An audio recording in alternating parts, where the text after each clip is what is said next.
only way this can be strong is if the two anchors are where they are supposed to be, where he was born with them.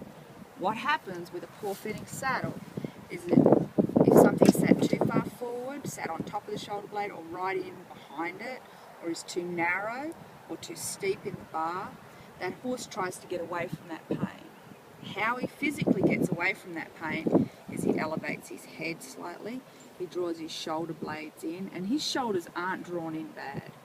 He draws his shoulder blades in against his rib cage, he rotates his pelvis forward, and that lets this muscle drop down. Well, Lord knows he doesn't need help holding his head up. Well, he's probably holding his head up I haven't been helping from getting away from this, okay? This muscle here, and you'd see it easier if we used a horse that was sorer. This muscle is a big triangle-shaped muscle like this. It ties the spine of the scapula. There's one externally, one internally.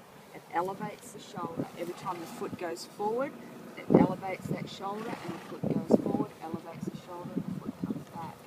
So every movement that that horse makes with this shoulder, if this saddle's interfering with it, the shoulder has to find a different way to move. Okay. So what they do, instead of being like this, they do this. Their feet come to their center line. So instead of them being out here and that shoulder being independent of the rib cage and free, because there is no connection between the shoulder blade and the spine, it's all soft tissue. It's called the thoracic sling. It's a set of muscles, tendon and ligament. The trunk is suspended between the shoulder blades. They don't have a collarbone. Okay?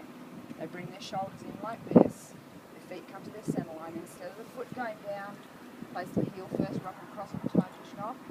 They bring it in, they shorten their stride, and they place their toe down first. That's exactly what he's been doing. I mean, he's been so short in the front, he's looked like a gaited horse. Yep. And that's why they'll pull front shoes off, because they stop this shoulder moving to get away from this. And here's how I think that your horse had something on its bridging. When you sit saddle on a bone, it doesn't move, it sits there. So you never know what else is going on underneath. Well, your horse doesn't have, see this here, he doesn't show any soreness at all through here. He's a little bit tied up in here. I can feel where there's a little bit of tenderness attached.